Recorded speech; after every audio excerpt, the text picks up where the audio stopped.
So, the season has already started, so we're taking it a little bit of advantage.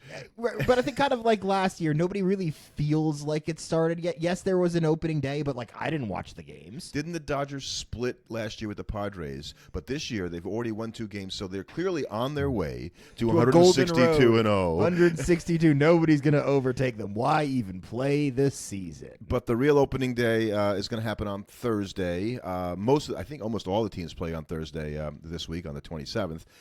And we want to take a quick look back at last year. We certainly know who the World Series champions are, but what happened in baseball, and I think is interesting, is that we keep thinking that baseball is sort of shrinking and getting smaller, but more people are going to games than ever before. Right. Attendance was up, viewership was up. Baseball is definitely popular. I just think that it is not. The nature of the sport does not necessarily drive social media engagement in the same way that some of the other popular sports in America drive social media engagement. I'm sure the baseball players would like that to change. Well, it's just a lot harder to be reactionary about baseball because there's always another game the next night. Football, you have an entire week to make a bunch of hot takes. Baseball, it's like you can't extrapolate a lot from some big Dodger victory against the Padres on one night because they're just going to be playing them again probably the next night. Maybe Livy Dunn and Paul Skeens can be the new it couple and take us baseball all the way into social media heaven. But as we go into the season, there are no major rule changes that are happening, I guess, for a change this season. We tested ABS during spring training. What I think, other than Max Scherzer, fairly decent, reviews overall, but we won't see that. Maybe we'll see it for the 2026 season. Right. I think we've got another year before they bring it in, and the players were using it, and it was interesting how often they were getting it wrong, but I feel like they were getting it wrong mostly because they were told to use it pretty much anytime they just didn't like a call early in the game. Right. When they did in spring training, I guess the teams that now Terry Francona of the Reds now told his players to not do it at all since it wasn't part of the game this season. But players would do it like in the first or the second inning, which I don't think. No, they were told to use it early in the game, like within the first 3 innings. But you're not practicing what you're going to be doing when it actually happens. Right, you're going to be because you almost only exclusively use it later on in games in much more important counts. And I think Max Scherzer, as much as we love him, doth protest a little too much about what are we doing here. It's clear to me at least that fans want to see the calls being done correctly, and if we have a system that everybody agrees is trustworthy, I can't see how not using ABS is the option. It's the same way everybody in tennis got over it really quickly. I think us in baseball will get over it pretty quickly once they're like, oh yeah, this is just better. I wanted to just point out one thing I read last week from Grant Bisbee of The Athletic, and that's about the home team versus the away team in extra innings and how the away team has come out in these ghost runner or extra runner situations having a fairly significant higher winning percentage than the home team. And I don't think that was the intention when they put this in place. I think it's not been around long enough for us to quite be sure if we can say, like, oh, wow, yeah, it actually favors the visiting team or anything.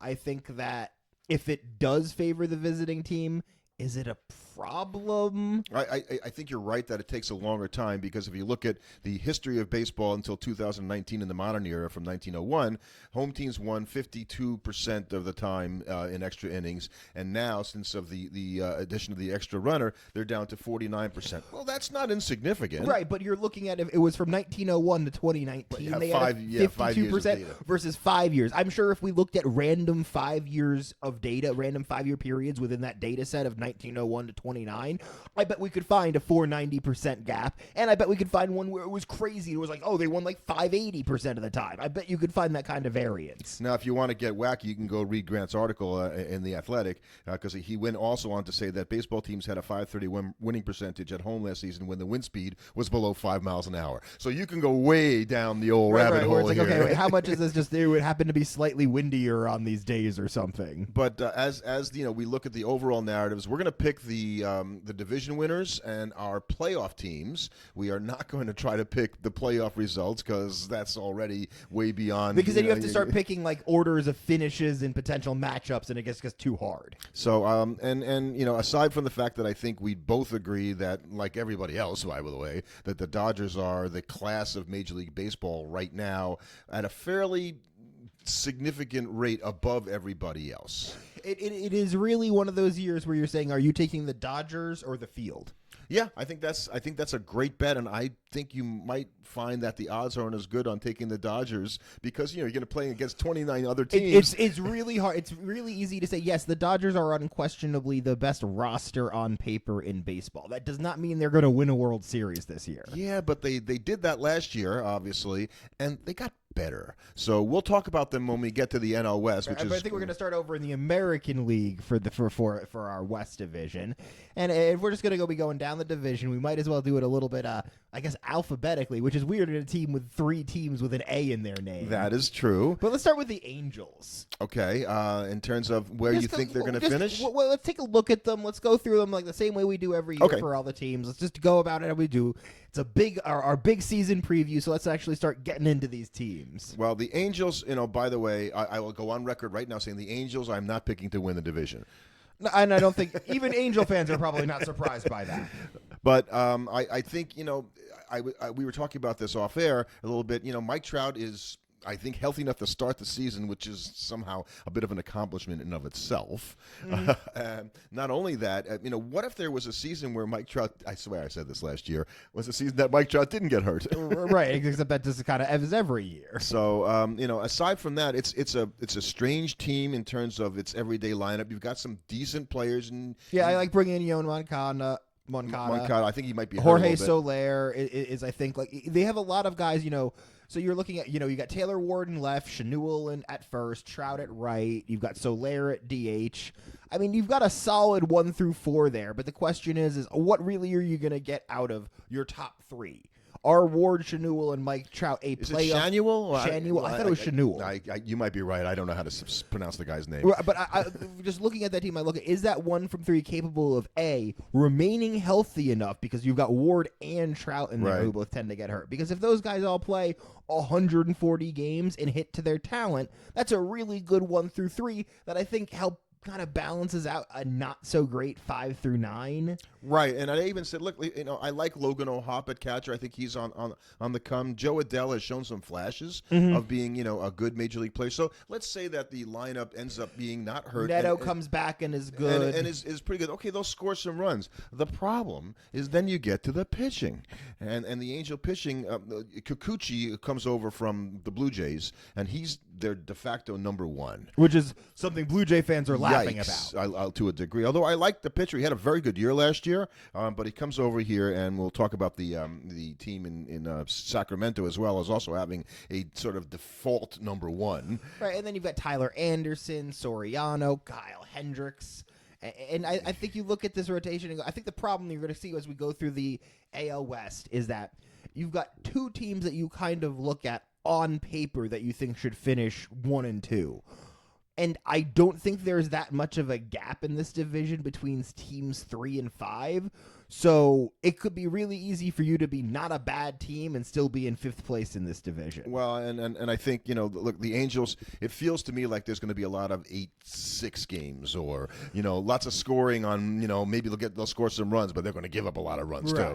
So, I'm not going to pick them for last place in the division. Actually, I am going to pick them for last place in the division. Right. You kind of look at it, and it's a little hard when you look at this division to predict where people are going, because even when you go to the next team, you go to the Astros, that top of their lineup is still the top of their lineup. Right. It's easy to look at the Astros and think they lost Kyle Tucker. Wow, how they lost Alex Bregman. Okay, those are giant losses in 22% of your lineup. Yeah. Right, they're right. It's a good point. Big name losses. They still have Alvarez. Right. They still have left fielder Jose Altuve now. Jeremy Pena. Maybe he'll have a better year offensively. Certainly his rookie year. Christian Walker, I think, is a solid signing, especially for a team that did not get much out of the first base position last year, or really at any time recently. Yeah, and they bring over Isaac Paredes from Tampa. So I tend to maybe a little hard on them because they lost those 2 players, and I think it's how do you replace Kyle Tucker? By the way, I don't think people realize how good he is. And you go to the rotation, and they still have Framber, they still have Hunter Brown. He's getting better. As a 1-2, that's a really solid top of your rotation combo. Spencer Arrighetti looks like a nice pitcher. Blanco threw a ton of innings last year. Right. So okay, I guess they're going to be competitive. I'm just not. I don't know. You got Presley in the bullpen still. Yeah. It just doesn't feel like to me. it doesn't feel like they have the mojo that they had before. And maybe that's because of those two players being you gone. Looked at them as a team last year. They felt like they didn't have enough to get it over the line. And you look at them this year, and they have arguably less. Yeah, I picked them. So are you picking them to finish at the top of the division?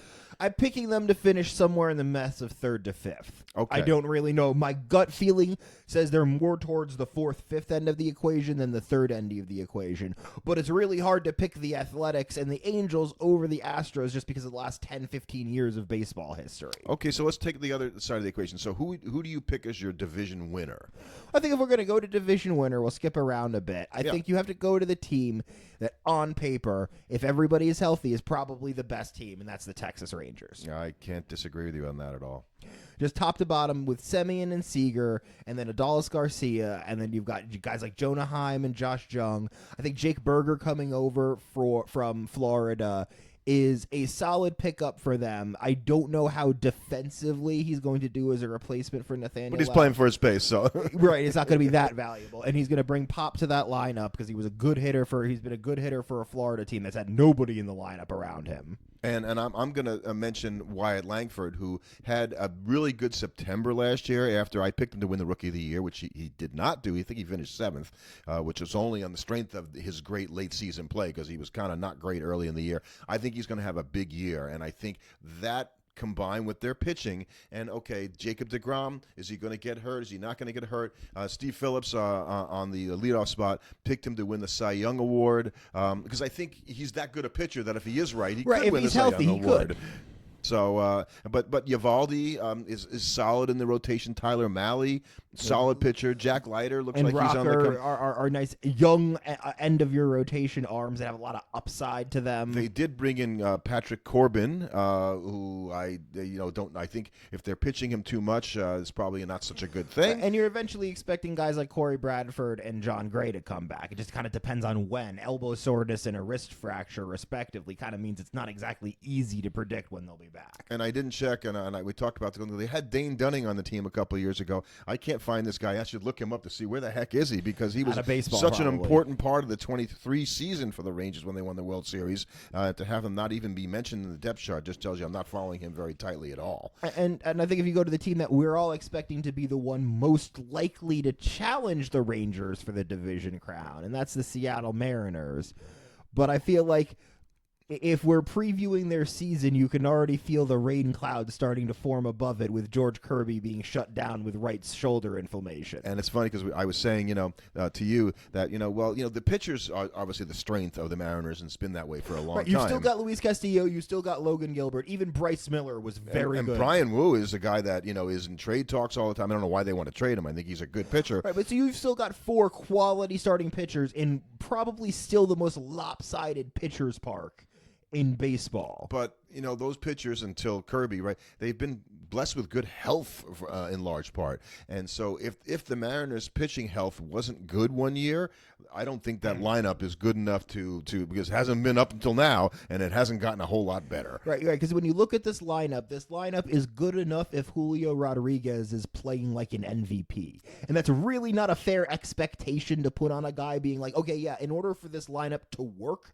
you have to be the best player in the league. He's not yet in the this is the year thing that I like to say all the time, but it was a very disappointing year last year. Right. If he has another one of those, he's going to then kind of be in a prove-it year. Because I think if you're the Mariners, you're worried that you're counting on another almost shockingly good offensive season out of Victor Robles that you got last year. And could even say Cal Raleigh, who hit a lot of home runs for them last year. He didn't hit for a high average. A full year of a Rosarena will be good for this team. Yeah, but what does a Rosarena do? He's not the guy that we thought he was from that playoff run. Is he really like a 240, 25 home run guy? And is it that? What are you going to get out of Luke Raley and Rowdy Tellez? Those are kind of your other. Jorge Polanco was, I think, a disappointment for them last year. And J.P. Crawford is a nice player. If you're going to bat him 9 where he's projected to go in the lineup, fine, but you're not expecting much out of your 9 hitter for the most part. And there is a world where if these guys pull together a 2021 Giant season where all of these guys in this lineup have a career year, that's a team that could win the World Series. Yeah, that's a long way to go but What I'm saying is if this is a team where the offensive players show up, they will 100% contend for a division crown. The problem for them is this is also a lineup where if they don't show up and any of these pitchers miss an extended period of time, they could be replacing the Angels and the Astros and the Athletics at the bottom of this division. And it's for that reason that I'm going to pick, you're not going to believe this, I'm going to pick the team formerly known as the Athletics. Our final team in the AL final West. team as the second place team in the American League West. The second place I'm going team. to pick them for second. Whoa. I'm just feeling that there's a mojo thing going on with that because they're going to play in the Sutter Health Park, which is I think 14,000 fans. It's always going to, I would think it's always going to be packed, and all that. And it's going to be an intimate feeling. And the players are sort of like on this nomadic thing where they're not sure when they're going to go to Vegas. It is a managing job you can look at for, I believe, their new manager. No, I think the same? Mark Kotsay is still the manager. I think if you're Kotsay, this is a very easy year to form a us against the world narrative, and you're going to be so kind of cut off from the rest of baseball. And don't overlook this lineup. I think this is not the Athletics team of 2 years ago where they were the worst team in baseball and they were hapless. This is actually a pretty good lineup, and most of their lies in the fact that most of their issues lie in the fact that their pitching stinks. Right, and they just signed Lawrence Butler to a long-term deal, which is very A's or whatever they're going to be called, the A's like. As you just said, pitching wise, they bring in their big free agent signing was Luis Severino, which we loved Luis Severino last year for the Mets. He had a great season. I also love that the Athletics signed him. We're also not that upset that he's not there anymore because it's hard to expect a guy who's had constant health problems through his career to have another season where he pitches a bunch of innings without being hurt. Right, exactly. And maybe he gets it because then when you I hope he does. Right, because between Brent Rooker, J.J. Bleday, even Tyler Soderstrom and Miguel Andujar, there's some solid bats in this lineup. They bring over Gio Urshela.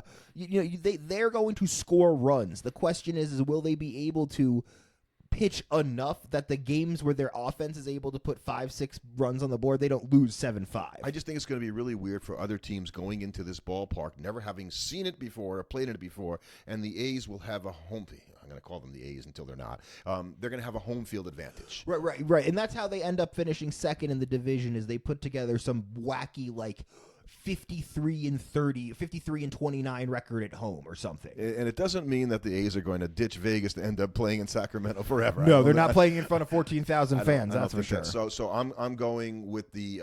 We'll do our divisions at the end. It'll be easier for everybody to keep track then. Okay, and then I think we feel the same way about the AL Central as we do the NL Central. But if you had to try to pick a team to win, and this really.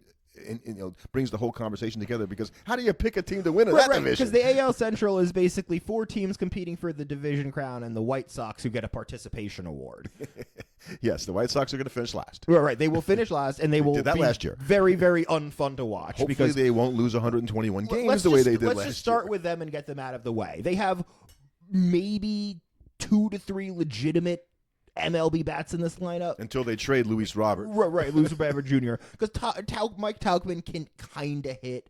Andrew Vaughn's okay, but for the most part, it's just a bunch of guys literally nobody has heard of. And the rotation is the same thing. Yeah, it's a bunch of guys that you were like, hopefully he can get us, 4 or 5 innings. And, they've got Sean Burke, Davis Martin, Martin Perez. He had to end up someplace, didn't he?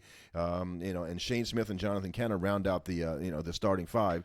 None of those pitchers is likely to be vying for a Cy Young. I'll leave it at that. Now, I guess probably the good thing for this team this year is unlike last year where I think there was some amount of are they going to be okay?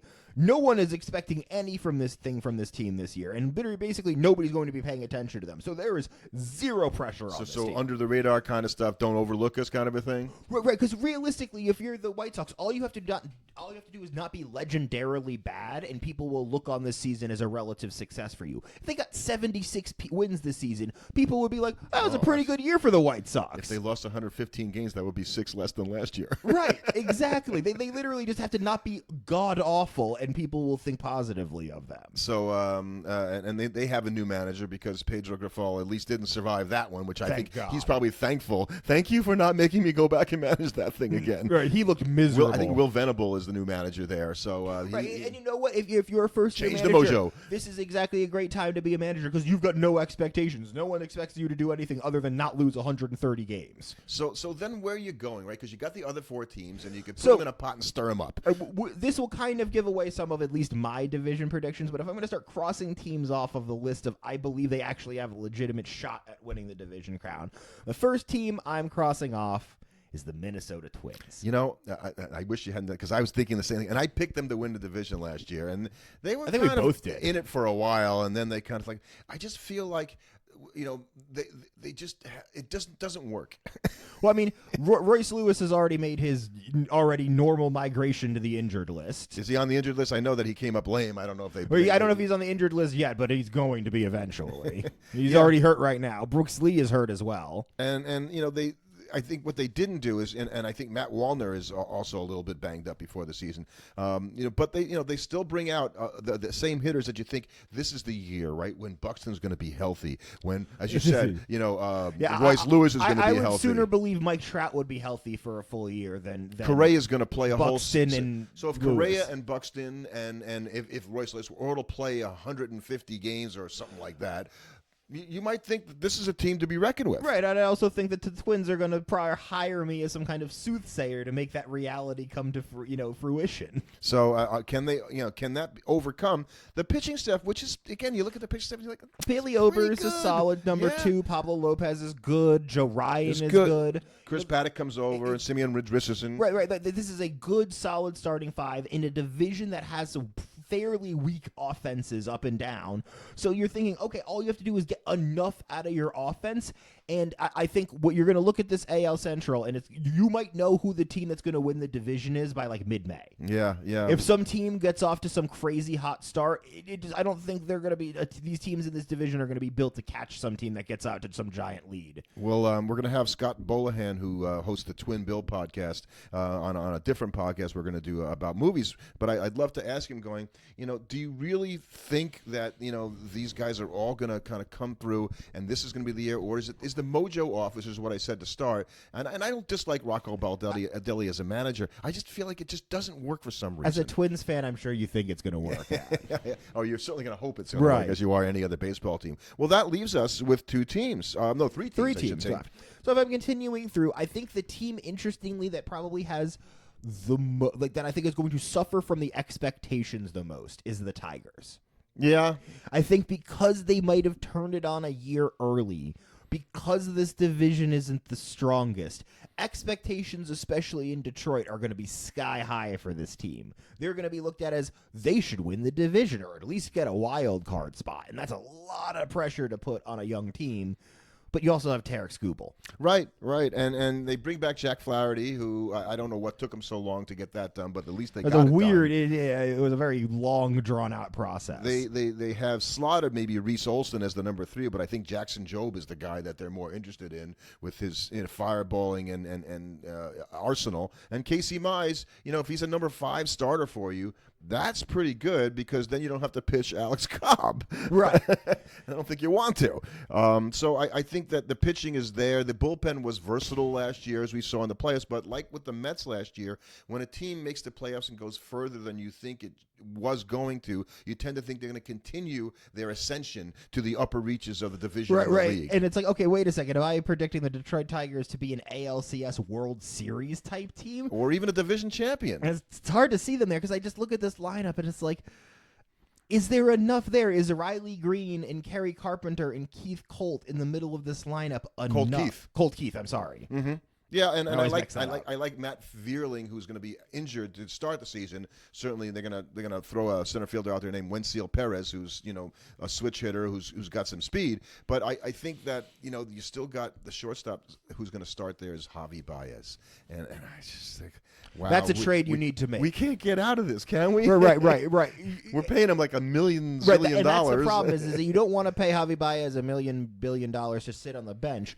But at the same time, do you really want to be paying him $1 billion to hit 180 and strike out a ton? So it wouldn't shock me if they won the division. It wouldn't shock me if they missed the playoffs. But I think for me, that's why I'm putting them in 3rd, because I think they are a younger, better team than both, obviously, the White Sox and I think of the Twins. But I just look at the other two teams, and they are further along in their development than the Tigers are right now. And I think the Tigers are going to suffer under the yoke of expectations, whereas I don't think these other two teams are going to quite suffer in the same way. I'm not sure if I agree with you as far as that's concerned when it comes to the Royals, who I think also have the weight of some expectations. The Royals, I think, just had to deal with it all last season because they started off so well. They were fighting for their playoff spot and defending themselves as a good team from like late May, June onward. Because I even remember talking about them with you being like, look, I know they're off to a good start, but this is a better team than you think.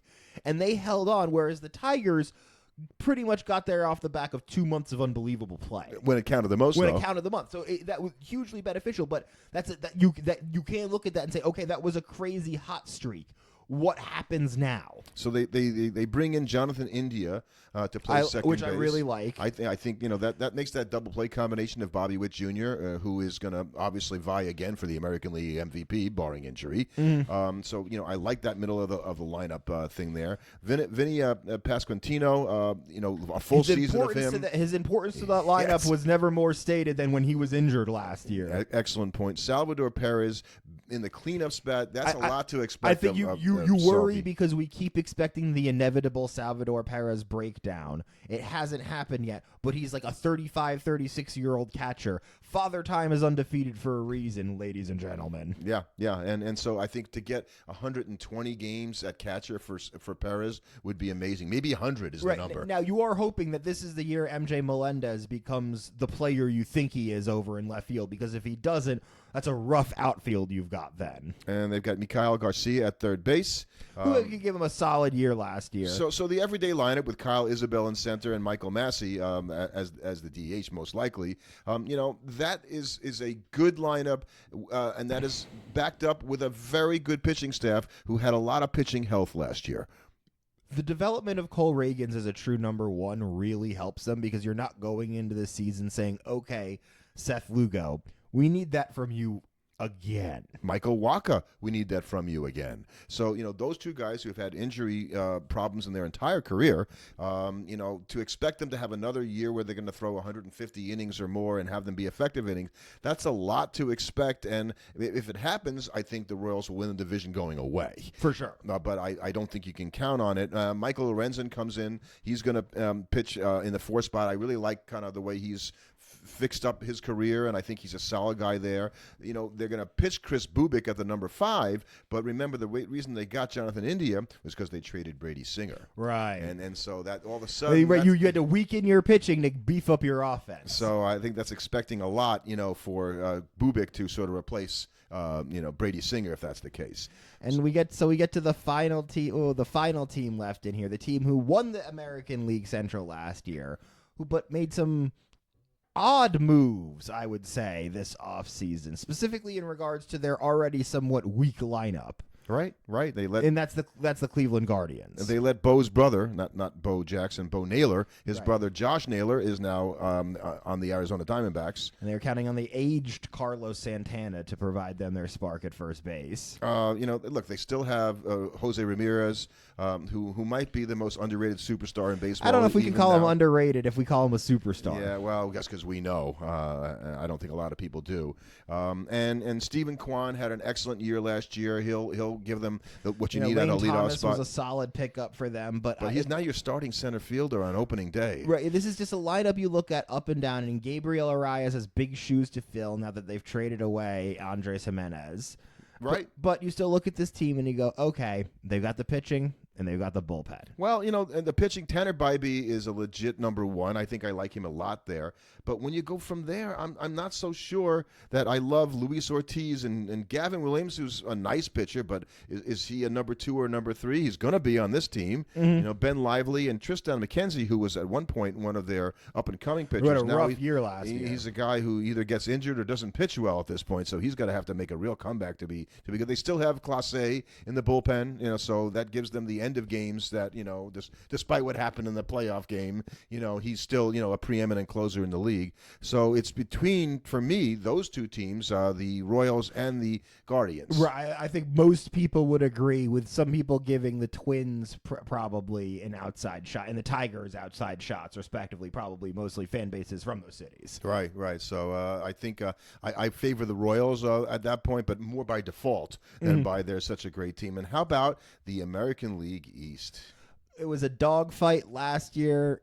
I think it's going to be a dogfight again this year. It's a really good division because the worst team in that division is still a solid team. Yeah, and would you pick the worst team as I would as the Tampa Bay Rays? Right, because mostly because they're the ones that's left over. Yeah, I think so. And the opposite of what's happening with the Sacramento team, the formerly known as the A's, is that the Rays will play all their games at Tradition Field, or Steinbrenner Field, I guess they call it, the Yankees spring training facility. Very nice of the Yankees to give them to have that happen at this point. And Tampa's got so many issues right now with them trying to fix the old stadium and not building a new stadium and all that. So all this swirling around, I think, and this nomadic existence to a degree, they're going to be playing in the same ballpark, but even their own fans aren't accustomed to going to this ballpark to watch them play. I think that's going to affect their performance on the field. Right, and they're in a really tough division. Yeah, you've got some really good, pitchers in this lineup, and McClanahan's got another injury in his final spring training start here. Oh. And so, you're already worried about that, where it's like, okay, there it goes. But, Pepio and Taj Bradley and Drew Rasmussen, it's like you've got enough pitching there, but that lineup just, Yandy Diaz is really the only guy you absolutely love in that. Junior Caminero. Caminero. I think you expect big things from him. He needs to be a almost MVP-type candidate if this team's going to go anywhere. I was in Florida last week and watched the Rays play the Mets in a spring training game, and the only thing that I took away from watching the Rays play is that Josh Lowe is a big guy. He's much bigger than I thought. All the baseball players are big, and he hit a monster home run, and it just looks like a really formidable hitter up there, and I tend to underrate him because he's actually been good for a number of years. So I think he's a guy in their lineup. And they have Josh Lowe and Brandon Lau, but both their last names are pronounced the same way. That's going to be so annoying spelled for the same people. way. Lowe. One is Lau, one is Lowe. So I don't. And Christopher Morel, this is his second year coming over from the Cubs, where he was supposed to be the player. I don't. His first full season. I don't know if he's figured it out at this point. They do bring in Danny Jansen, who's a good hitting catcher and for a team that needs offense. So I like that. But like you said, I think the division is too tough, and I feel like the mojo is going to be the opposite of what it is for the Sacramento team, and they're going to have a tough year. Right. Whereas if we talk about mojo, I think there's probably no team feeling the mojo more right now than the Boston Red Sox. I think they're entering this season probably feeling about as on high as any team is in the American League. I have to say I'm a little disappointed in the MLB projections for the Red Sox starting lineup because when I was in Florida, as I said, I went to the Mets, and I also was staying with a friend, and she introduced me to her across the street neighbor in Florida, who she said, I don't know if you know these guys. They're all in the Red Sox. I'm like, okay, whatever. She goes, I don't know if they're playing in the major leagues or the minor leagues or whatnot. So she walks me across the street, and they couldn't see me the next day because I guess they had a game. She goes, oh, come over and introduce yourself to him. I'm like, hi, this is my friend Mark. Hi, this is Roman. I'm like, oh, Roman Anthony. I said, Roman Anthony is like one of the biggest up-and-coming stars in baseball. And she's like, I've never heard of him before, even though I know him because I know him as Roman who lives across the street. So, big, smart, very nice, answers to the questions that I had. We had like a 2-minute, back and forth. So I told him I had high hopes for him and his team this year because I think the Red Sox, are very good with the best manager in baseball. Well, the fact that they were able to bring in Bregman and have Devers DH and keep Tristan Casas at first. Ooh, that's a lineup now where you look at that top to bottom. That's a good lineup in that AL East. And that's MLB saying that Devers is going to DH because Devers has pretty much said, I'm a third baseman because he knows his value at this point, his future value is tied to his ability to play effectively in the field, hopefully at the corner position on that side and not at first base, which is what I think they really wanted anyway. Right. But I still look at this and you go, okay, you've got Bregman, you've got Jaron Duran, who had an unbelievable really good year last year. Bregman, who wasn't as good offensively, but he was still solid. It'd be so Tristan good for them. Casas had a great year. I really like Tristan Casas. Weiler Abreu had a really good year last year. Really good year. So, and then they still got this Trevor Story guy who is going to play shortstop for the Red Sox, and it's like, meh. And whereas last year they were struggling because that rotation wasn't good, they went out and got themselves a actual number one in Garrett Crochet, and they went out and got Walker Buehler. So now this is a much stronger rotation, top to bottom. Yeah, and so I'll tip my hat. I'm gonna pick them to win the division, which is only surprising because I think almost everybody else has got the Yankees or the Orioles as a division winner, with the Red Sox being better but not at the top of the division. And we'll talk about that in a moment. Yeah, I mean, we could talk about. I think we can go into the Baltimore Orioles right now because I think maybe they probably will be the team under the most pressure aside from the Dodgers in my mind this season because. You kind of have to start putting it together here, boys. You need to start winning some playoff games. You hit the nail on the head. I think everybody talks about their lineup. They've got Rutschman and Henderson and O'Hearn. Jackson Holliday. Henderson did not play and will start the season on the injured list, which isn't good to begin with for them. Now, he started to take live BP again, so it shouldn't be very long that he's on there, but he is on there now. So I just think Rutschman had not as good a year last year as he had before. So I think we think of him as an elite catcher, and I think he's a very good catcher who needs to have a very good year. Right, you just look because this lineup needs to be good. Because once you get outside that lineup and you start looking at the pitchers, I mean, like Zach Eflin is your number one. The aged Charlie Morton is your number two. Right. There's no Corbin Burns. Right. That didn't make a difference last year. Well, it did make a difference from the standpoint of, they got to the playoffs at least. Right. So. Right. And with Grayson Rodriguez starting on the injured list due to inflammation near the elbow, that's always worrying. Right. Whenever they're talking about your elbow as a pitcher, it's bad. They bring over Sugano. He's hopefully going to contribute. So I think there's I just feel like the Orioles have this thing with Kevin Cash that they've been doing for a while. Brandon Hyde, my mistake. Brandon Hyde. That I think maybe it's not going to work. Maybe we need to do something different because we were on them, but they're still really young. He'll get this year. Yeah, well, of course I'll get this year. I just like it's a lot to expect them to work. As much as I like Cedric Mullins in center field, he didn't have a great year last year. So I think a lot of things have to go right, and particularly from the pitchers, because the rest of that division can mash the ball, and you got to play those guys still more than anybody else. Because if you look over at this Blue Jays team, that is a team that made an effort to get better this offseason. Yeah. I like the trade for Andres Jimenez. I like going out and signing Anthony Santander. They went out and signed Max Scherzer. Yeah. It all has, again, like any team, right? It all has to fit together. I think what they do have, to your point, is they still have Gausman, who I don't think you really count on, but is still an excellent pitcher. They've still got Jose Barrios. An excellent pitcher. Bassett is a professional pitcher. Bowden Francis had the two almost no-hitters last year, right, that were broken up late. So I think their starting pitching is very good. They got rid of Jordan Romano finally as a closer, so that wasn't working there. And their lineup is maybe Bichette, Guerrero Jr., Santander, Springer is a solid 1, 2, 3, 4. You hope Andres Jimenez can kind of come back and have a year like he did 2 years ago.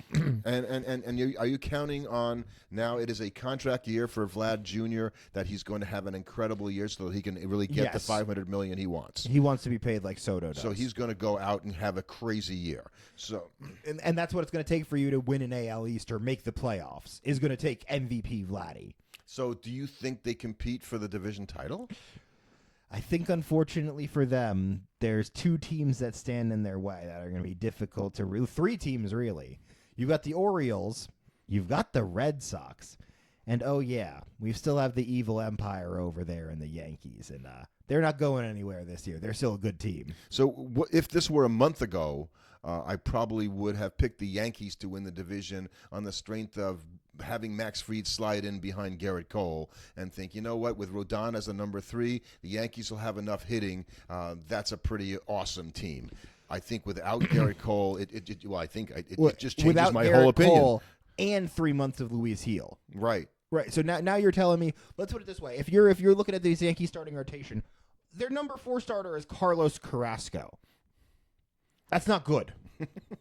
I would agree with you, and you just hope he's gonna give you enough innings that the lineup, which has been revamped with the loss of Juan Soto, and they turn by bringing in Goldschmidt and Bellinger. Right. Okay, so you're expecting both of those guys to be the good guys and their reputation. If I look at this team, Austin Wells is going to be leading off for this team potentially. I think that's asking a lot out of your catcher. I saw something that is the Yankees have played 18,000 games and they've never had a catcher lead off in the franchise's history. So Austin Wells is probably going to be the leadoff hitter this year at catcher. But Wells, Judge, Bellinger, Goldschmidt, even then into Chisholm and Volpe, and then Jason Dominguez, who's put together some very impressive short stints in the major leagues. That's a very solid one. What is he known as? The Martian, I think, is his nickname? I think that's his nickname. The Martian. So, I think certainly the Yankees will score runs. Do I expect both Bellinger and Goldschmidt to be really good? No. Right, and they went out and they traded for a back end bullpen guy because they went out and got. I really like that move. Devin Williams, you mean? Yeah. Yeah, I think that's right. That's going to help a team that bit them in the butt last year. But I think the problem for them is. It's not like Bellinger is an amazing. Is he? I could be wrong. I don't think of him as an amazing defensive outfielder. I think he's a very good defensive outfielder. What he's best at, and he was a Gold Glove caliber center fielder, but he's a little older now, is his versatility, right? So he can play first, he can play center. Goldschmidt's a solid first baseman, but he's older now as well. It's just like, okay, defense was a huge issue last year. At the worst possible time. Not having Aaron Judge in center is going to be great, though. Yeah.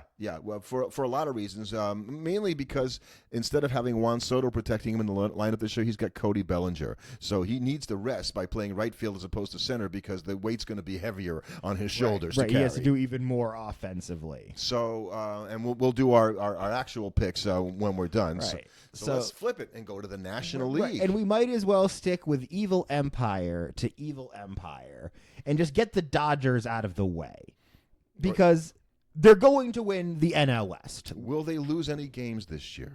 Maybe. Yeah. They are, such a stacked team. They got better, as I said before. It's just hard. What they've done, they've built an organization and a structure that they can get injured. And they're still the best team. Right. They're top of the rotation. They have 4 guys at the top of their rotation that would probably be number 1 starters on almost any other team, with Snell, Yamamoto, Glasnow, and Sasaki. Sasaki's the only guy where it's hard to say would he be for sure number 1 on other teams' rotations, just because it's hard to put a guy this young with no proven major league experience. It doesn't matter because of the lineup. Yeah. Unless probably 2 out of 3 of Ohtani, Betts, and Freeman miss extended time. Obviously, in a world, if Ohtani goes out for the season and then Betts goes out for the season, then obviously the Dodgers are not the same team. But you take out the top 2 players for any team. And if a giant meteor comes and hits Dodger Stadium during a game, the Dodgers won't have a team either. So exactly. Outside that, they're going to. They brought in Michael Conforto. I love that move. It's just going to. It's going to be. He's going to be good. Right. He's got no pressure on him in this lineup. Yeah. He's got a hit. Andy Pages. Pius seemed to always get a big hit last year when they needed it. I think. The NLCS they got out of Tommy Edman might have been the best you're ever going to see out of Tommy Edman. But even if he's not playing that well, he's still a decent player, decent to good player. Don't need that. Right? Don't need that to be. Yeah, Blake Snell comes over and is like, oh, yeah, he's on the team too. It's like, wow, this is just, a stacked team. So I think we both probably picked them as the division favorite, if not winner. And then I think you do get probably the most interesting race for second place outside of maybe the East divisions. Yeah. In the NL West, because who do you pick between the Giants, the D-backs, and the Padres? This is a real tough call, I think, for people to make. Yeah, I'm going to pick the D-backs as sort of edging out the Padres for second, with the Giants nearby, but just falling a little bit short. And the reason is that I think the Diamondbacks had a lot of things not go right for them last year, and I think it's hard for all those things to go wrong 2 years in a row. I think that's a very fair way of looking at it. The Diamondbacks had pretty terrible injury luck last season. Guys just underperformed. So I think that as long as Corbin Carroll doesn't have another start of the season like he did last year where he forgot how to hit until about late May, Yeah, and we another underrated player, as I mentioned, in Jose Ramirez is Ketel Marte, who I know you like a lot. You talk about him a lot. Had a terrific season last Lourdes year. Gurriel Jr. had a fantastic season for them last year. I like bringing over Josh Naylor in a lineup in which he doesn't have to carry the whole lineup. Right, and you really have to be thinking there's no way we get a year from Eugenio Suarez that was as bad as he was last year. Or even Gabby Moreno, who was the up-and-coming catcher of the future and just didn't have a great year last year. And the pitching's still there, and they brought in Corbin Burns. Yeah. That's a really solid 1 through 5. The only thing you worry about is that they all can kind of get injured. Yeah. But it's just hard for me to think all of them. The only thing you worry about is they play in the same division with the Dodgers. right, and that is the kind of thing where what the Diamondbacks can't afford to is you can't afford to be like a 600 team against everybody that like isn't the Diamondbacks and then the Dodgers and then lose a ton of games against the Dodgers. Right. So, you're not even having to deal with Jordan Montgomery, or Ryan Nelson, right? Yeah. These guys, in their starting rotation. So I think, their bullpen is solid enough, although that's always been a little bit of a problem for them. And I think that might be one of their concerns as well, that it's not quite, they don't have that number one, reliever out there. And the Padres just feel like a team that I'm watching time pass them by. Well, and they seem trapped in between phases as a team. You've got young talents in Tatis Jr. and Jackson Merrill, and you've surrounded them with a bunch of aging guys who aren't getting better. Yeah, and the general manager, Andrew, no, it's not. Isn't it AJ Preller? AJ Preller, thank you. He's been known as a magician and able to do that, but now he doesn't have the purse strings anymore, right? They're not putting money into the team the way that they were. Right. And are you going to really tell me Michael King and Dylan Cease and Nick Pivetta are the 1-2-3 punch you need for your rotation? Well, they are going to be right now. They have to be. And how long Dylan Cease stays in San Diego is going to be contingent on how long they stay in the race itself, because I think he's a guy that will be traded on or before the trading deadline. If in fact right. Don't. You could see Luis Arias getting shopped. You could see Machado getting shopped. I don't think you're going to see Bogarts getting shopped because nobody will take that contract. Yeah, well, he's healthy this year, so and that's the thing about the Padres. Like any team, right? If all their guys play to their very best, Tatis Jr. and Jackson Merrill comes back and has another great season, like he did last year. That's a formidable lineup when you go all the way down. All right, just can you expect that to happen? Why Connor Joe is the starting DH, though, I'm not really sure.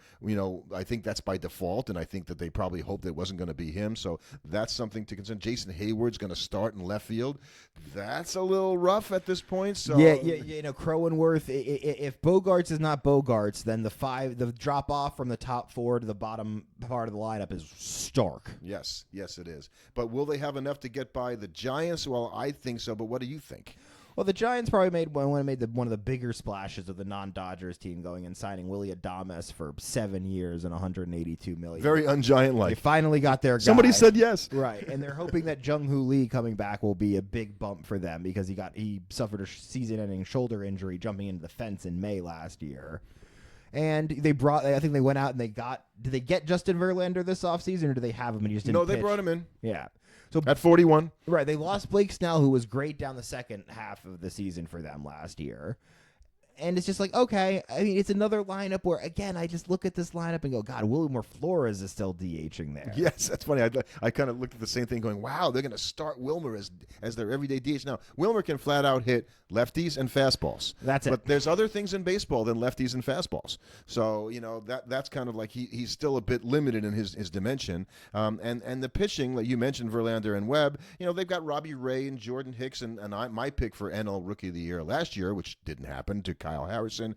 So, their pitching's okay, but I don't know about that offense. I mean, Willie Adames is going to shoulder, he and Matt Chapman, a big load. Right, but again, when you're playing in the NL West, your offense is always helped out because you get a bunch of games against the worst team in the division, which is the Colorado Rockies, and any ailing offense can be helped by a quick trip over to Coors. You simply can't play that team enough. No. If you're another NL West team. And they are another factory of sadness here because there is no hope over in Colorado for this team, I don't think. The number one is Kyle Freeland, and that's only because Herman Marquez, who was their former stud, I guess, is just injured too much for you to count him to have anything. And certainly, being a number one would be one and of those he's not got things. the same arm and he's not the same guy he was a couple of years ago. So the pitching is, and not that anybody wants to go pitch in Colorado, but nobody did come to pitch in Colorado except for Kyle Freeland, and he's been there for a couple of years. Brendan Doyle, Gold Glove center fielder, is your leadoff hitter.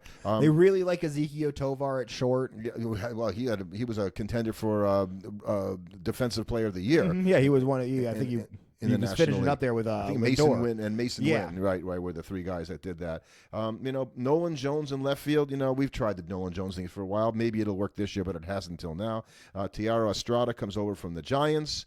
Is Chris Bryant going to finally be the guy you hoped he was going to be when you signed him to that contract? It feels like Chris Bryant should be like 60 years old. He feels ancient at this point. Right. Michael Toglia at first base had a couple of nice weeks last year, but can he sustain that over an entire season? So basically, no matter what this team does, it's not one or two moves. No, it's a lot of moves, and unfortunately for you, you play in a division with the Dodgers. Exactly. So how about in your NL Central, which I look a lot as like the AL Central? I think the biggest difference between the NL and AL Central is the NL Central, to me, has a defined front runner in the Chicago Cubs. Yeah, and you say that because... I just think on paper they have the best roster. Their lineup, I think, is top to bottom the strongest. They have the pitching. They should win. If everything goes to expectations, they should win the division.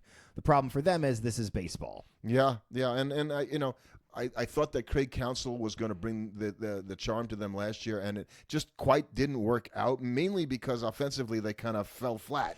Right. You can't manage your team into being better on offense. So, but what you did do is you brought in Kyle Tucker. Right. And that's how you fix your offense. That goes a long way towards fixing your offense. Just go get a really, really, really good hitter. That's going to help a lot. So, the lineup just looks so much better with him. Ian Happ leading off, Kyle Tucker, Seiya Suzuki, Michael Busch, who looking good. Matt Shaw, Dansby Swanson had a bad year last year. I don't think he'll have two bad ones in a row. And you're hoping that this is the year Pete Crow Armstrong can finally become the presence at the plate to match his one. You hope he becomes something other than Kevin Pillar. Right. And they roll out Justin Steele at the number one. He's legit number one. Jameson Taillon and Shota Imanaga, who looked great again in his start. Matthew Boyd had a great late season and playoff as a sort of opener-ish pitcher for the Tigers.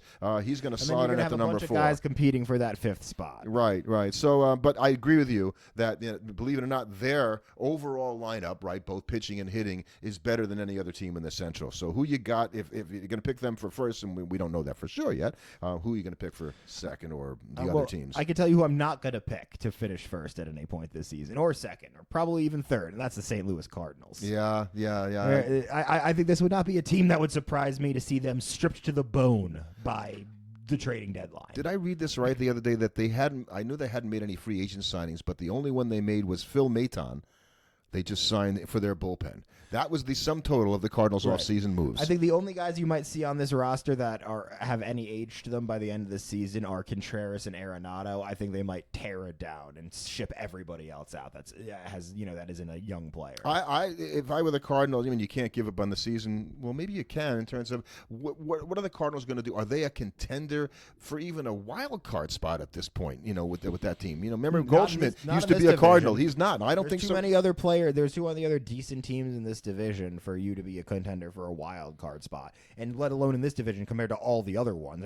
There's no way you're going to say the Cardinals are going to compete with the likes of the Mets and the Phillies and the Diamondbacks and the Giants of the world for a wild card spot. If you want to take Mason Wynn, you want to take Jordan Walker, and if you even like Lars Nootbaar enough to say those are the three guys. Everybody else, let's see what we can get. I like Brandon Donovan, but I like him for reasons that he looked good when he plays against my team. Not because he's necessarily been that good. So and the rest of the guys on their team, Victor Scott and Ivan Herrera at catcher, who they have a lot of hope for, who hasn't really earned that hope at this point as a major leaguer at least. It's just not enough of a lineup to overcome the fact that Sonny Gray is your number one. Exactly, and I think I think you're going to kind of see the same thing with all of these teams, because I think what's going to be interesting is the teams, if I'm looking at these teams and I'm thinking about how I'm ordering them in my head, the other team I'm actually not given a great chance to do anything in this division is last year's division winner, the Milwaukee Brewers. And that's mostly because I just think they kind of got worse this offseason. Well, they didn't do much to improve, and I don't think they have yet figured how much losing Devin Williams at the end of games, because he was so good when he was a little injured last year early, but came on very strong. You got a much yes, you lost Kristen Yelich at a certain point last season, but he was really good for you before that. And now you've gotten rid of Willie Adames, so you were putting so much pressure on Jackson Chourio to be the engine that makes his offense go in basically his second full season. Right, Rhys Hoskins came over, and you thought he had a better year than he ended up having when you look at his stats. He has the year you expect him to have. So that's not Sal Frelick in center also steal a bunch of bases, but is he really a powerful offensive player? Yeah, well, he's a guy, if he gets on base, he's dangerous, but you can't steal first, as they used to say. And I worry about this rotation because, yes, Freddie Peralta is good, but I am not, I'll put it on the record, I'm not a Nestor Cortez believer. Well, and he's plugged in at number 2 only because Aaron Savali is not going to be a number 2, so he's got to be below him. And then they brought in Jose Quintana as the number 4, which, had a great year for the Mets last year, but even the Mets said, yeah, we're not going to count on that again. Right. You watch Quintana, and unfortunately, he's one of those pitchers very quickly into his start if it's going to be a good day or a bad day. The problem is they don't pull him on the bad day until it's way too late. Yeah, and the other pitchers who are good, like Tobias Myers, who had a very good year for them last year as a starter, is injured, so he isn't going to start the season. Brandon Woodruff is still injured. Remember him? He was a really good pitcher. Yeah, what happened to him? Yeah, well, he got injured, and just they had Corbin Burns come and go in the time that he's been injured. I think the entire time there. So I kind of agree that they're going to take a step back. Although I doubt this team every year, and they make me eat my words almost every year. So I'm a little nervous about that. And so now you've got the two young guns on the street here, the Pirates and the Reds. Both teams people are expecting a lot out of this season. I think the Reds, with Terry Francona at the helm, probably have more expectations on them. I would agree with that, and also the fact that, and when we will bounce it back and forth on the Pirates side, I think Jared Jones coming with we're going to check his elbow kind of thing last week. Well, that immediately pumps the brakes. They need him to be healthy, because that pitching is what's going to hold up the team, because the hitting on the Pirates side. We'll start with the Pirates. The pitching, Skeens, Keller, Jones is a powerful 1-2-3 combo. The problem is that that's really the only 1-2-3 combo they've got, because there's not one in their lineup that you're excited about. Angel Haney becomes your number 3, or Bailey Falter becomes your number 3. It's not as good. All right, and you just look at this lineup, and it's just like, okay, O'Neal Cruz, if he's the best hitter in the National League, maybe it's enough. But he's not. And he's not. It hasn't been at this point. I like the player. Brian Reynolds is a player I like less every season. Right, and Cruz, Cruz lost his shortstop job because they wanted to, I guess, take pressure off him, not having to play shortstop at 6'7". And Isaiah Kiner-Falefa, is okay, he's a 9-hitter, I guess, on a good team or a bad team. Nick Gonzalez in the 5-hole is somebody that they're going to be counting on a lot out of it. He's never had a full season at the big league level where he's hit at a particularly impressive rate. He's got the advanced stats in terms of that make him look good, but you're basically asking him to go, okay, turn that potential into reality. Oh, and I guess because I have to say it one time in every podcast like this, Brian Hayes, this is the year. Yeah. Right. And now what could help a Pirates team is you could get the Andrew McCutchen retirement tour buff. Yeah, but is Andrew McCutchen going to play 120 games? No. He's only DHing. But his presence, the whole thing. Oh, McCutchen, the Flood Clubhouse, yes. Right. You sometimes have these teams rally around these guys, and they have a magical year. That could happen. And they bring in Tommy Pham, because you bring in Tommy Pham, your team just plays harder. Because Tommy Pham is on your team. Right, exactly. I think that's a good pickup for a Pirates team. So do you have them in front or behind the other team? I have them behind the Reds. Yeah, and the Reds, because of Terry, which is the same thing I think of Terry Francona, I think is going to get the Reds to play closer to their potential. And if I look at the Reds, their lineup is an order of magnitude better than the Pirates lineup, in a way that the Pirates pitchers are not an order of magnitude better than the Reds pitchers. And I think that's true. And what we said about the Royals losing Brady Singer, well, guess where he turned up? Right. He turned up in Cincinnati, and I don't think the Cincinnati lineup is as hurt by the loss of Jonathan India as they are benefited by the addition of Brady Singer. Well, I mean, you can slide Matt McClain into the second base, slot. He's a very good player, and so you're not giving up anything. If anything, you might be gaining something offensively. Right. I think you need Gavin Lux coming in at third base. I think is an interesting move. I really like that, especially if he can kind of connect with Francona and sort of be that veteran voice in this clubhouse that this team desperately needs. Jose Trevino has been a solid catcher for the Yankees. They're going to need him. Right, they need him. But you're really counting on Austin Hayes, Ellie De La Cruz, and Matt McClain. And TJ Friedl. Right. Those four at the top of the lineup need to be the guys. And I think Spencer Steer is injured to start the season, but he's a very good player, and I'm expecting him to be a major contributor for that team as well. Right, and you're still, you got Hunter Green, Brady Singer, Nick Martinez. You think that should be enough pitching? Yeah, I don't know what's going on with Edwin's brother, Alexis Diaz, because he came in out of shape and he's had some. So I think they count on him for the end of games, and I'm a little concerned that the bullpen, the back end of the bullpen's a little messed up. The bullpen is the one thing I think you're not totally freaking out about figuring out in April. Right. So let's go to our favorite division, the final division on our tour. I think like the other places. Shall we just dispatch with the stories that we don't need to talk about, i.e. the Marlins? Right, the Marlins would be that, because I wouldn't necessarily put the Nationals in that same category. No, the Marlins, we like Xavier Edwards. Yeah. I like Sandy Alcantara. I don't think he will be a Marlin for very long. Yeah, well, and the problem is that behind him in the rotation, Alan Contra, who's clearly one of the best pitchers in all of baseball, when he's healthy, expecting him to be healthy this year, of course. Cal Contra is your default number 2. Max Meyer, Connor Gillespie, and Valenti Bellozo round out your top 5, because Eduard Cabrera is a little injured. And we're not even. Urias Perez just doesn't even exist anymore. He's now just an idea. I don't understand what they did to that guy. It seems like he was on the way to doing something, and then they sat him for the playoffs a couple of years ago before the playoffs, and he never recovered. Right. Who knows what? But just again, this is a lineup, especially with the. I can't believe I'm saying this. With the loss of Jake Berger, looks even more anemic than they did last year. Well, they do have Marlin Hall of Famer, right? Jeff Conine's son, Griffin Conine, in the lineup this year, which is more. Are they going to say Marlin Hall of Famer Nick Fortes? He that's a nice story for Florida, but you look at the rest of that lineup behind Xavier Edwards. Connor Norby, you may have heard of him. It's a bunch of guys you might have heard. Jonah Bride, Mac Mervis, Derek Hill, Otto Lopez, Kyle Stowers, and Nick Ford. Okay, I'm a baseball fan. You and I follow the game. I barely know these guys. Oh, yeah, it's a bunch of nobodies. So, and they don't have Tanner Scott anymore either, by the way, in the bullpen. No, but I think that's interesting that you contrast the Marlins, who will be almost de facto the 5th team in this division. It's hard for me to see any team displacing them there.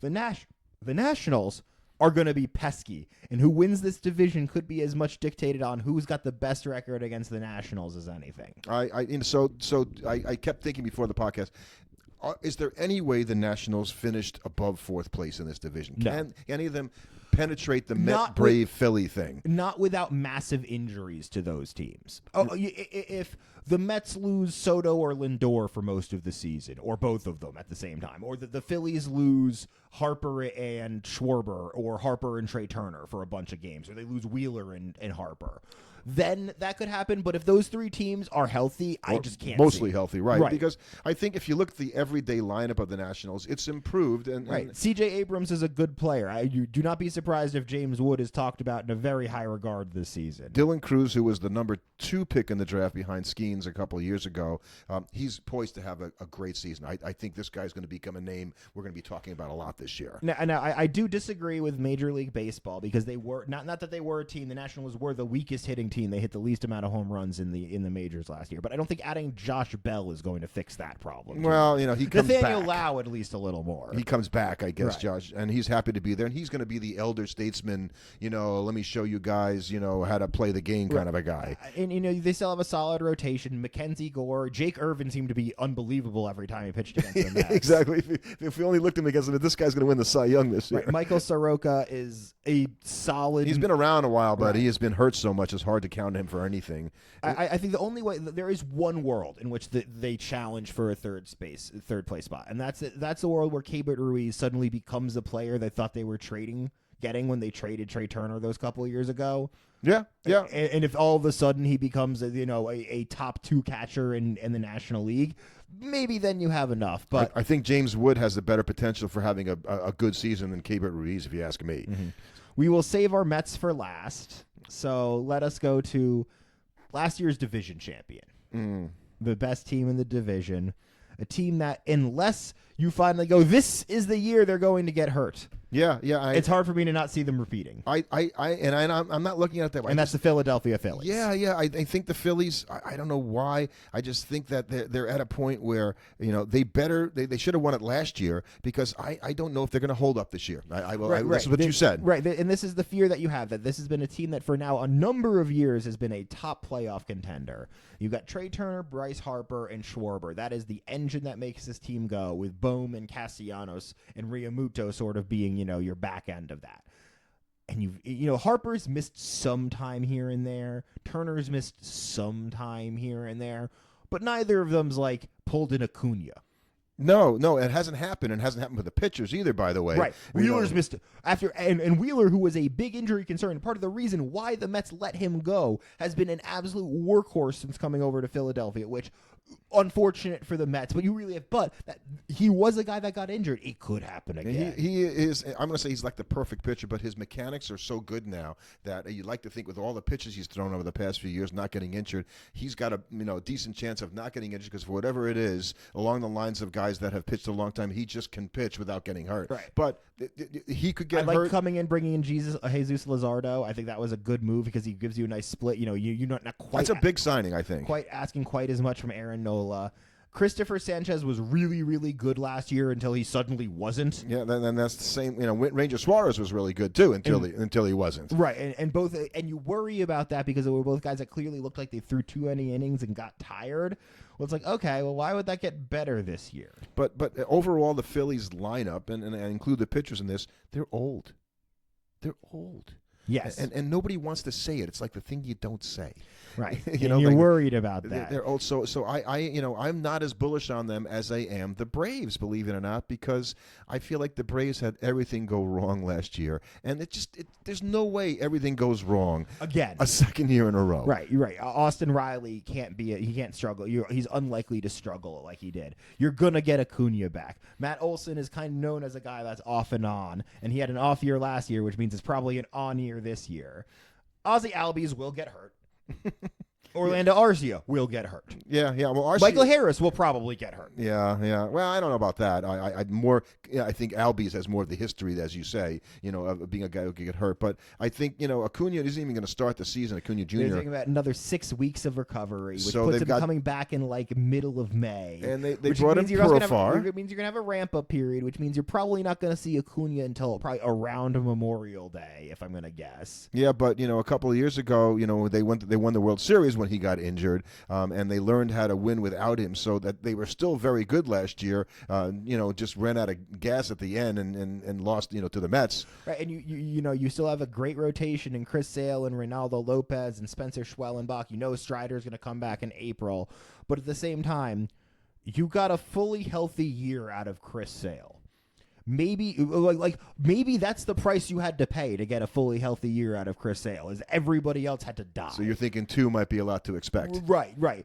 Now, and that's fair. Right, I think the same thing, by the way. So many injury bugs, and I worry with a guy like Reynaldo Lopez, who was a converted reliever, who suddenly goes to throwing starter innings, throws more innings than he's ever thrown his entire career. You always worry about a guy like that, because sometimes the effects from that don't show up until the next season. So Michael King, Seth Lugo, and the Mets are hoping they're going to get it in the front year with Clay Holmes being the bad year for Clay Holmes. So this year's going to be the good year for Clay Holmes because he isn't worn down from having pitched all those innings. So we'll figure out what happens with him next year. And we might as well go to our Mets because they made the biggest free agent signing of this offseason and signing Juan Soto to the biggest contract in baseball history.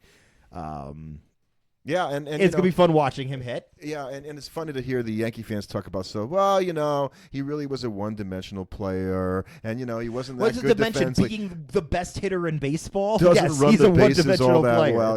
That's what you just say when you don't get the player. Soto has had a really good average and stats at Citi Field, which a lot of hitters can't say in general because it's not necessarily the most batter-friendly ballpark in the major leagues. So I think that also helped the Mets go, well, he's played really well there, so maybe he just likes it there. Right. And when I look at this Met lineup, there's only one guy in their top 5 guys who I have to ask the question of, will he produce this year? Because I'm not worried about, will Francisco Lindor produce, or will Juan Soto or Pete Alonso or even Brandon Nimmo produce? I know those guys will hit. Really, the question is, will Mark Vientos be what he was last year? Because if he is, that Mets lineup might be the best in baseball outside of Los Angeles. And we'll just talk about Pete for a second, because the Mets played a game of chicken with Pete all off season, and they would say they won. And they finally got him signed to the shorter contract that they probably wanted him to sign in the first place. And so, do you think the Mets are a division contender with Alonso hitting .240 with 35 homers? No. So he's got to be better. That's what he did last year. Right.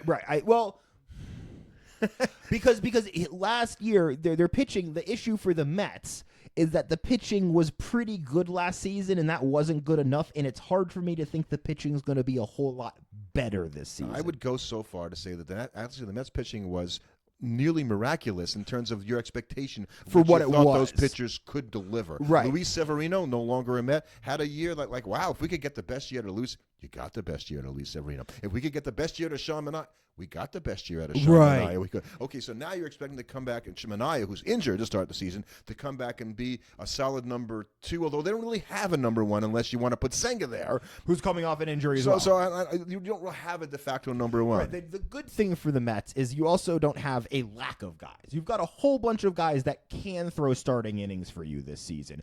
So I would not be surprised to see the Mets use a ton of starting pitchers early on as they kind of try and figure out who their guys are. And they buy time for guys like Senga and Holmes to adjust and have Manaea come back for injury. The guy I'm really looking at who could be a sleeper candidate for a Cy Young this season, and I recognize, we're going a bit ahead of ourselves here. But I honestly think David Peterson could put together that type of season for him. He was really good for them in the 21 starts he made last season. That's where 15-6 in the games he started. He was 10-3. He had an unbelievably good K per 9 and ERA and WHIP. If he is that guy, that helps the Mets so much. It's rare that I see one pitch define a pitcher's success, but in Peterson's case, it's the back foot slider. If that's on, he's almost unhittable. It doesn't matter who he's pitching to because it's just a really, really good pitch. So that's a tall thing to say. And you're hoping that you've made changes to the bullpen. You're hoping for a better year out of Edwin Diaz because he was good last year, but he had just a lot of high-profile misses. And I think you bring up a good point that the bullpen is overall better than it was last year because they went out and fortified it to a degree. Right, and guys, for Met fans, people like Reed Garrett will now be able to be appropriately used instead of throwing 85 innings and being used in high leverage situations all the time. So, not that you taxed your bullpen more last year, but I think you'll be more willing if you're Carlos Mendoza to go to the bullpen sooner. You had to throw worse guys in higher leverage situations more often than you would have liked to last season. The fact that now Dendel Nunez is just one of your bullpen arms instead of, we really need these Dendel Nunez innings is a great Nunez, thing. I saw Dendel Nunez pitch on Monday. He looked very good in his first appearance of the spring. So I think that's going to end up being sort of a silver lining for the Mets because we're not going to go to the playoffs and that kind of stuff. But it's hard. You could win the division with this pitching staff. I'm not sure what else you could do with that without going out and getting a legitimate number 1. Unless somebody has I guess we can kind of go into our previews, our predictions here. So just kind of we'll go in the order. So AL West, what is the order you have them finishing in? I'm going to pick the Rangers, and I'm going to pick the Mariners, and then the A's. Oh, okay, you backed off. No, I'm sorry, the A's and the Mariners. I'll go with A's so second. Rangers, A's, and Mariners. Yes. Then Astros, Angels. Then Astros and Angels, and that's pushing the Astros down. I'm probably going to regret that, but I just feel like the A's are going to do something special. How about you? For me, I have the Rangers. I have the Mariners. I have the Angels. Wow. I have the Athletics, and I have the Astros. Last? I have the Astros last. I think they're going to be bad this year. I think they're going to have some injuries, and I think that they are a Yordan Alvarez Injury away for being in an anemic lineup this year. Okay. Well, they start the season entertaining our Mets, so hopefully they'll start out on a bad note. It'll go from there. A good portent for us. So to the AL Central, which might be the hardest or the second hardest division to predict. Yeah, I had a hard time with it after the Royals, who I'm just going to pick as the division winner. How about you? I think I'm going to go Royals. Probably similar to last year. Royals, Guardians, Tigers, Twins, White Sox. And I'll flip it and have the Tigers finish second, and I'll have the Guardians third, the Twins, and the White Sox. So to the American League East, I think I am still willing to put the Yankees in at the top of this division because I think they are the best team in the division, and it's difficult to predict against them. But I think the Red Sox are going to sneak in and take second. And then it becomes a real dogfight. Will the Orioles or the Blue Jays finish third? I think the Rays will be last place. I don't know. I think the Orioles are a better team, and the Blue Jays just sort of end up fourth, which isn't necessarily fair, but it is reality. Well, I'll go Red Sox in first place, Yankees in second place. I'm going to go Blue Jays in third and Orioles in fourth. Wow. So and the Rays for last. And that could definitely happen. The Orioles are a team that could have a rough season. I just feel like it's coming apart there for them. So let's whip around and do the National League West. Dodgers. Yeah, okay, Dodgers. Dodgers, D-backs, Giants, Padres, Rockies. And I will put the Padres ahead of the Giants, as I said, so they're going to be my third place team. The NL Central. Yeah, this was really hard for me to pick. I'm going to pick after the Cubs. I'm going to pick the Cubs first. So you got the Cubs. The Cubs and the Reds. I'm going to go with the same Cubs, Reds. The Pirates, Brewers. And then in last place the Cardinals. I think I feel the same way about that division. And it's tough when you're predicting them like this because the Brewers could still I'm more. They're going to make me look bad again. They always do. Right. I think I would probably predict this in a very different way. If I was putting these on teams on a tier list, it would look very different. But by the way, I probably would trade if the Brewers got the playoffs and the Mets beat them to go on the next round. I could live with that outcome. 100%. And then to the NL East, last but not least, I think unfortunately I still have to put the Braves up there. You and me both. I'm going to have them first. I'll be nice to myself. I'll put the Mets second. Yeah, I almost waffled away from that. I'm actually in that same place as you are. Right. I think this is the year where where it's an annoying year for the Phillies. Yeah, I said that before. I just feel like the age may catch up with them this year. And the Nationals fourth, Marlins fifth. And I think the Phillies, if it all went horribly wrong for them, which that would just only be in terms of injuries, right? That would require multiple guys missing. Then the Nationals could sneak into third place, right? But that's any of the teams above them. If none of the Braves guys come back, if the Mets get injured or the Phillies get injured, the Nationals are good enough to sneak into third. And you just can't do that. Well, if Lindor gets injured, the Mets aren't going to be good. Yeah, that's right. They're not going to be nearly as good if he gets injured. If the best player on any baseball team is injured, that team will then not be as good. So your playoff teams are going to be then the three division winners. Yep. And who will your wild card teams in the American League? So in the American League, I have the Yankees, I have the Royals, and I have the Rangers winning their divisions. I will have the Red Sox, the Orioles, and the Mariners getting the wild cards. And I have the Yankees. I have the Red Sox with the Yankees, the Orioles, and the Tigers. So no wild card out of the West. No wild card out of the West, and I'm going to pick the Phillies as a wild card team, only because I can't just the Mets not as pick a them. wild card team. The Mets are a wild card team. The Diamondbacks are the wild card with team. no wild card team out of the Central. Out of the Centrals. Yeah. I think it's a very interesting baseball season. Looking forward to it. I think the top 5 to 7 teams in baseball are all really, really good, and then it's unfortunate because a bunch of them all play in the same divisions. What I wish for is that all the teams remain healthy so we can watch the teams at their best potential for the entire season, because that makes for a much more interesting season and a much more exciting season when you have the best players, being healthy and playing. And I'm just saying, if you're a betting person, it's probably really good odds to take an AL team winning the World Series right now, because everybody's probably looking at it as an NL team. I think we were saying before the podcast, you could take the Dodgers against the other 29 teams. I'm not sure it would be very different in the odds for those two things. To think that one team would have as good a chance as all 29 together. So, listen, thank you for listening, everybody. We appreciate that. We love getting the notes from all you folks out there. Listen to the podcast. Tell friends about it. We're rolling into season 6. And it's opening day.